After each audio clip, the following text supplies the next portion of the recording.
So, you know, after this experience, which happened to me a few days ago, in a dream, I finally sort of understand. I I used to always look at rappers and all these artists and think, dude, these guys are so stupid for blowing all their money and getting into drugs and being alcoholics and being drug addicts and just like being like permanently hooked on lean and all that stuff. But after this dream, I get it, man. So I'm gonna set the scene for this dream that I had recently. In this dream, I was myself, but I was an aspiring rapper, right? And I was doing the whole like grinding on my SoundCloud, putting out raps and all that. And miraculously, I get signed for a record deal by Sony Records one day. I remember it clear as day. Some guy across the street. I was like living in this ghetto where like people were like just trash talking each other, and I was opening my mail, and this guy, my next door neighbor, was like trash talking, like pussy ass bitch, and all that shit. And then I was like, yeah, laugh it up, bitch, and all that. Opening my letter, and then I see this letter from Sony Records, like, hello, Tyson, we'd like to offer you a record deal for $650,000. And then in that moment, I'm like, holy shit, this is it. This is my fucking moment. I felt on top of the world. I felt like I was gonna be the next Drake or next fucking rapper. Like he's up next. I thought that was me. Like the Asian guy that I've been posting. Yeah, I switched, wait, pussy, switch to pussy. Yeah. That's you. And I of course sent back a response like, oh, I would absolutely love to sign to this record deal. And shortly after, I think a few days go by, and this limo pops up outside my house, and they were like, get dressed, we're going somewhere. And they explained that they were from Sony Records. So I thought, oh damn, okay, these guys are quick. They wanna see my stuff. They wanna see my songs like right now. I'm gonna go get changed. I get changed. I hop in the limo, and there's like two other guys in the limo with me that I knew for a fact that they were brought in, and they also didn't know what they were there for. So I thought, oh, maybe these are like other like signers for the label that they also got picked up for some reason. I thought they want to see my songs, but I guess they want to see everyone's songs that they just recently signed. They bring all of us to this. They bring this limo. They bring all of us to this fucking bathhouse, right? And they say, okay, take off your clothes and put on the bathhouse attire, which is just like a like one of those like robes, right? Sure. And we're like, oh, okay, I guess they're gonna. I was still coping in my mind, like, oh, okay, they're treating us to something cool, building camaraderie, Yeah. I get changed, and I walk into this like steamy locker room, and I see a locker room full of guys, and these are people that in the industry. So off the top of my head, I saw Joe Rogan, I saw Stephen Colbert, Dana White, I saw some politicians, I saw some, what's that, that country singer Luke Bryan or whatever. I saw him. Yes, I know exactly what you're talking about. Yeah. How's it So going, Tyson? So, and for some reason, Joe Rogan was the head of the whole thing. He was giving orders to everyone. He sees me and these His two other goons. he sees me and these two other guys walk in, right? And he's like, "You guys are the new guys?" And then we're like, "Yeah." He orders us to sit down, and then I don't know what. And then after that, he unrobes and he's fully naked, and he points to the guy sitting next to me, the new guy as well, and he's like, "You get on the floor and start sucking me off right now." And I don't know what happens, but I almost thought it was a joke, but the way that he phrased it, it was such a fucking commanding way, and there were these fucking goons standing around us, like ready to fucking bust us up if we didn't listen to him. So bust you up, all right.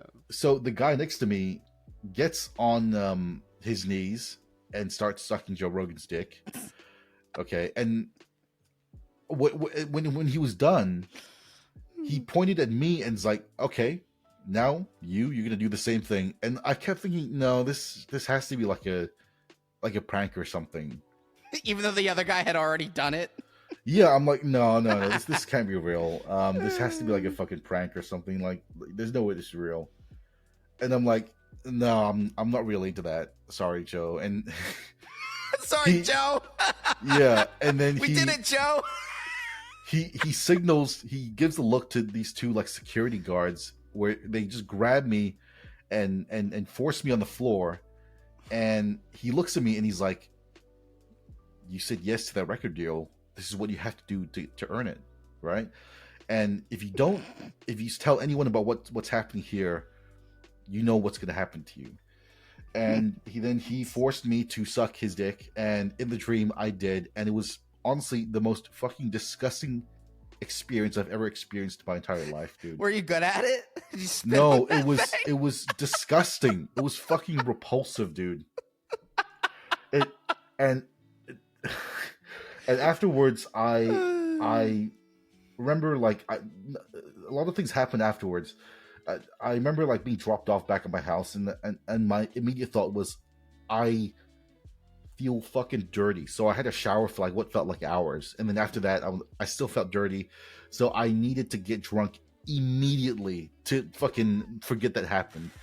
And then at that point, I woke up, and dude, I felt so fucking repulsed when I woke up, and that was when I realized, if what we assert to be true about the Illuminati, like all these like pedophile parties and these like intimidation parties where they force people to have sex with them. Yeah, if I was a rapper, why wouldn't I want to be fucking leaned out of my entire fucking mind? Oh, wow. The entire time. I understand it now. Like, yeah, if I became a famous rapper, but I had to fucking suck Joe Rogan's dick to do that, I wouldn't want to be in my head at all, ever. That's true. You'd always be running from it, right? So yeah. So that's my dream. What's your thoughts? First off, I'm going to completely sidestep the Jungian Freudian implications of the fame-chasing, racially conscious, sexually forced homoeroticism of your dream. So I'm gonna do you a huge favor and let all of that go, because that's just ridiculous. But what I will say is that when things like that happen to you in dream, for instance, we talked about this on another channel that we have that we need to get moving on again, is when I was drained by a succubus in my dream, I felt violated. I felt clearly violated when I woke up in a way that I never thought I could from a dream. So I understand your disgust on being forced to suck a dick in your dream. Also, it kind of reminds me, wasn't like an old co-host on this podcast into some Roman towel anime that was implicitly gay? You remember that? He was into that. And first off, you dream very thematically, and you have good stories to your dreams. I think you're missing your calling as a script writer of some kind, because you posted one about some kind of like trust fund demon kid or something that was a really good read. But just talking about the point of your dream and what you were able to get out of it, I think that's super interesting, and you do make a good point, because this is one of my biggest issues, and this ties into just people and their opinions online, kind of what we were talking about with the Hawk to a Girl, is people love to say, and I have a friend that actually was semi-famous, like, toured with the Smashing Pumpkins, etc., toured with Marilyn Manson, really good dude. People love to say that when I'm famous someday, if I were to be famous someday, I would just chill. I would just be wealthy. I would just give my family. You have no idea how sick in the fucking head and motivated to sacrifice you have to be to get to those positions in life. And the younger you start, the more advantage is taken of you early on. Exactly. And it goes and goes and goes. We say, why did they develop a drug problem? I would just, of course you wonder these things. Of course you think these things. You aren't an exceptional person. You're a boring person working an office job. And it's so funny because you have fantasies about being famous and being just as boring as you are now. That's why you are famous. That's why you are talented. That's why it's special. To reach that level of talent, you have to make sacrifice. You have to be a little messed up in the head. You have to ruin relationships with the people closest to you. You have to do things that you otherwise wouldn't do. And in your instance, what you're talking about, the casting couch isn't some fictional Illuminati, it's QAnon. real. It's the realest it is. I it's guarantee as real as you and me. The thing that I dreamed up has literally word for word happened before. Maybe not with the people that I dreamed up, but some rapper that is forced to suck Diddy's dick to get a record deal. Absolutely, that's happened before, dude. Holy shit. Lil Wayne had to give it up to Bird Baby at some point, so And you know what? This brings me to my other point. I never really thought about the act of a blowjob before this dream, but I'm going to seriously consider never asking any future girlfriends or future wife of mine to give me blowjobs after that. That's such a fucking disgusting act that I don't even want to implore that upon someone, even if they're like a woman. I can't do that, dude. It's fucking repulsive. What if they did it unrequested though? If they really want to do it, fine. But I can't get that feeling out of my head, dude, where I was just powerless. I couldn't do anything. Well, the reason why sometimes women like doing it is because it's an act of submission and service to a man that they value. They like doing that to a guy that they believe has reciprocated to them in special ways, and they want to thank them by engaging in a fellatio of some kind. And I don't think there's anything inherently wrong with that. But if they earnestly want to do that, it's fine. But I don't want to ever impose someone to do that outside of their own will. I'll put it that way. Yeah, if they're a little uneasy doing it. So think about when you take that though and pervert it to make it submissive, not in a reciprocating a relationship sense, but in one of ownership, like what you experienced in your dream. Yeah, it feels disgusting. So you've come a long way since making a trade. You've come a long way. So yeah, I think there's a lot of different themes going on in that dream. Some psychosexual that we don't need to touch on that are obvious, but in other ways, just kind of like reaching the conclusion of that these sacrifices that people have to make, whether sexually or not, leads to them being messed up in the head and trying to forget, you know what I mean, and being addicted to drugs and this and that. I mean, you think about starlets, right? Yep. Think about someone like Britney Spears. Imagine the underage, when she was underage, how much dick she had to suck and what she had to do. She was molested? Absolutely. Any woman who's not only that, but can you imagine if you were a starlet, right? And you were on the verge of a record deal, and you realized you had to suck some producer's dick to do that, and you're fucking like 15 or something, and you can't say no because your parents, who are the people that got you in the industry in the first place, are encouraging you to do that. That's fucked up, dude. You feel like you have nowhere to turn to at all. Nowhere. Yes. Yeah. Well, I think any